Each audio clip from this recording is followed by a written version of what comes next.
आपसे फैज अहमद फैज साहब आज की इस चर्चा की करना चाह रहा हूं। All India Muslim personal law board ने अभी तक आधिकारिक रूप से कोई बयान नहीं जारी किया, हालांकि वे चाहते हैं कि रिव्यू पिटीशन में जाया जाए। सुन्नी वक्फ बोर्ड ने यह कह दिया कि साहब हम किसी भी रिव्यू पिटीशन में नहीं जा रहे, हालांकि उनकी एक बैठक होने वाली है, उसके बाद आखिरी फैसला आएगा। असदुद्दीन ओवैसी क्या मुसलमानों के ठेकेदार हैं? आपके ठेकेदार हैं वो? दरअसल मेरा मानना यह है कि असदुद्दीन ओवैसी का यह बयान इस वक्त ऐसे वक्त में आया है जब हिंदुस्तान का मुसलमान पूरी तरह से सुप्रीम कोर्ट के फैसले से मुतमईन है। अब असदुद्दीन ओवैसी का यह बयान कि हमें बाबरी मस्जिद के लिए जमीन नहीं चाहिए, या मुसलमान ऐसे हैं, या मुसलमानों के हक में फैसला नहीं है, मैं समझता हूं कि बीजेपी के इशारे पर दिया गया बयान है। चूंकि इस फैसले से यह बयान बीजेपी के इशारे पर दिया गया है। बीजेपी के तो एजेंडे में था कि सर राम मंदिर का निर्माण होगा, कानूनी प्रक्रिया के तहत होगा। बीजेपी ऐसा बयान क्यों दिलवाएगी? ये बीजेपी के हक में फैसला नहीं है।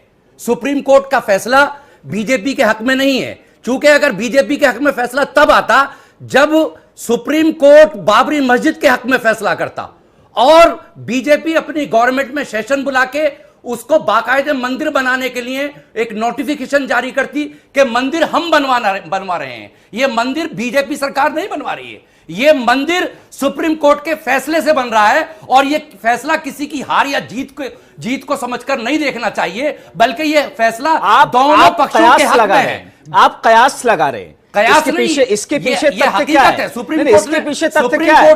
क्योंकि कई बार प्रधानमंत्री मोदी ने यह कहा कि साहब बयान बहादुर अपने बयानों से बचे, बयान मत दीजिए, सुप्रीम कोर्ट के फैसले का इंतजार कीजिए। आप ये कह रहे हैं कि बीजेपी ये चाहती थी कि साहब मंदिर के हक में फैसला ही ना है। सुप्रीम कोर्ट ने अपने फैसले में कहा है कि वहां पर बाबरी मस्जिद 6 दिसंबर सन 1992 को शहीद की गई। इससे पहले सन 1949 में मस्जिद के अंदर मूर्तियां रखी गई।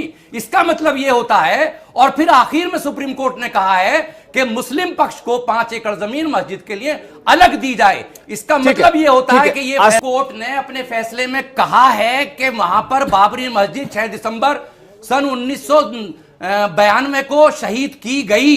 इससे पहले सन 1949 में मस्जिद के अंदर मूर्तियां रखी गई।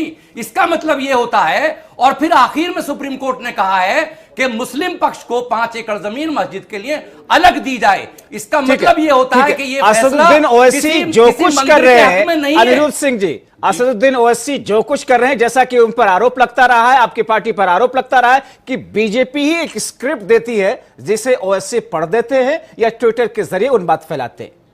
देखिए, आपके सामने 2014 के पहले किस गवर्नमेंट के साथ थे सबको पता है। फैज जी की बात ओवैसी जी के बाद में बहुत ज्यादा डिफरेंस नहीं है।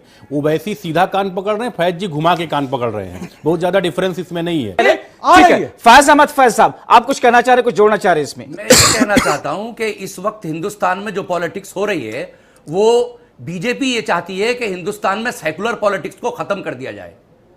अगर असदुद्दीन ओवैसी सेकुलर पॉलिटिक्स का क्या मतलब? देखिए, मेरा 1 मिनट, किसी समुदाय का तुष्टीकरण? 20 सेकंड मुझे दीजिए। असदुद्दीन ओवैसी को बाकायदे बीजेपी की तरफ से फंडिंग हो रही है, उनको सपोर्ट किया जा रहा है कि वो अपनी पॉलिटिक्स को चमका। देखिए, फंडिंग की जा रही है, उनको आप सपोर्ट पहले किया मेरी जा रहा बात है। पूरी, नहीं, आप आप ये गलत आप स्टेटमेंट दे रहे हैं। आप क्यों, कहां से आप एविडेंस दीजिए ना। आप एक टीवी चैनल पे बैठ के ये बोल रहे हैं कि आप मुझे मौका दीजिए, आप मुझे मौका दीजिए ना। फंडिंग से आप सोर्स दिखाइए ना टीवी चैनल पे, आप जोर से बोल के, सोर्स दिखाइए ना टीवी चैनल पे। जोर से बोल के मुझे क्या नहीं, आप गलत आप बोल रहे हैं। जबान बंद आप करना कुछ भी चाहते हैं। कल्पित कल्पना बता दी। हकीकत ये है कि हिंदुस्तान के अंदर बीजेपी ये चाहती है कि असदुद्दीन ओवैसी या तो मुस्लिम वोटों के ठेकेदार बोल रहे हैं और हिंदू वोटों के ठेकेदार बोल रहे हैं। सिर्फ बीजेपी रहे, और तमाम सेकुलर पार्टियां अपनी दुकानें बंद करके, आप दुकान अपनी चला रहे हैं बैठ के। ऐसा है, बीजेपी का मंशा है, आप सॉरी बोलिए, बीजेपी का मंशा आप है। झूठ बोल रहे हैं। बिल्कुल नहीं, ये बीजेपी का मंशा आप है बिल्कुल झूठ कि बोल रहे हैं। हिंदुस्तान में आप झूठ बोल रहे हैं बैठ ओवैसी के। अगर आप मजबूत होते हैं, ऐसे बयान दे रहे हैं आपको। आप प्लीज मेरी बात सुनिए, आप प्लीज मेरी बात सुनिए, आप प्लीज मेरी बात सुनिए। आपको पूरा हक है, आप मेरे नहीं, आप बोल सकते हैं ऐसे झूठे बयान नहीं। बिल्कुल, मैं आजाद हूं, मैं आजाद हूं। टीवी चैनल पे एविडेंस दिखाइए। आप क्या बात कर रहे हैं? के साथ बोलिए, फंडिंग कहां की गई है, आप एविडेंस दिखाइए।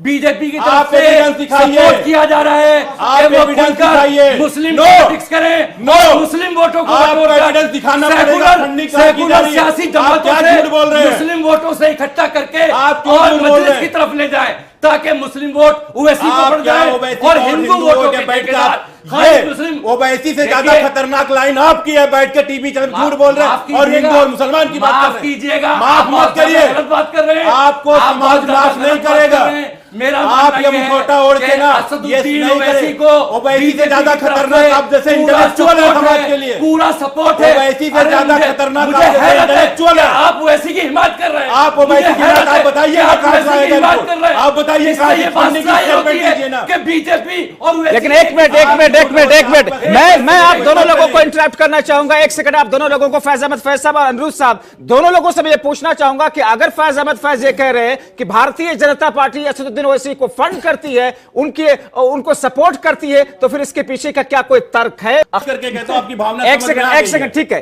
फैज अहमद फैज साहब, तो क्या माना जाए मोरल ऑफ द स्टोरी जो इस वक्त असदुद्दीन ओवैसी कह रहे हैं, वो उसकी बुनियाद पर अब रिव्यू पिटीशन में जाना चाहिए या मुसलमानों का तबका इससे सहमत नहीं है? मैं 10 सेकंड लूंगा और अपनी बात पूरी कर दूंगा। अभी कुछ दिन पहले से एक मुस्लिम तंजीम जो हिंदुस्तान की बहुत जानी मानी तंजीम है, जमीयत उलमा हिंद, जिसके दो ग्रुप हैं, एक चाचा और एक भतीजा, मौलाना अरशद मदनी साहब और मौलाना महमूद मदनी साहब, जो दोनों बीजेपी के इशारे पर काम कर रहे हैं पिछले 6 महीने से।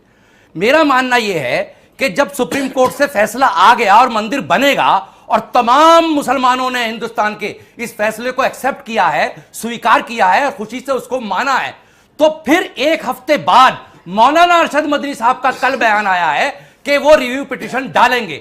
तो इसका क्या मतलब होता है कि ये वही लोग हैं जो बीजेपी के इशारे पर काम कर रहे थे। को तो छोड़िए, ये आपके वही साथ लोग हैं फजील अहमद जो आपके बयान बीजेपी से के इशारे पर काम रखते कर रहे थे कहीं से और आज कहीं बीजेपी के इशारे पर वो रिव्यू पिटीशन की बात कर रहे फजील हैं। साहब, इसका मतलब फजील ये होता साहब, आप है सहमत कि हैं? वो सुप्रीम कोर्ट के फैसले को कहीं ना कहीं ना मानते हुए जनता के बीच में ये मतलब मैसेज कोई देना review चाहते petition करे तो हैं भाजपा कि करवा रही है। मंदिर वाह, मस्जिद वाह। का मसला जिंदा रहना चाहिए, इसमें किसी भी जिंदा तरह आप रख रहे हैं। फैसला नहीं। आज इस चर्चा को यहीं पर विराम देना पड़ा क्योंकि समय सीमा वक्त की यहां पर खत्म हो रही है। आप सभी मेहमानों का बहुत शुक्रिया, अनिरुद्ध सिंह जी, संजय गुप्ता जी, आपका फजील अहमद साहब, फैज अहमद फैज साहब, सुनील कौशिक जी, विष्णु विनोदम जी और यतिमान चित्तानंद सरस्वती जी आपका, और अख्तरुल ईमान साहब फोन लाइन के जरिए जुड़े हुए थे। आप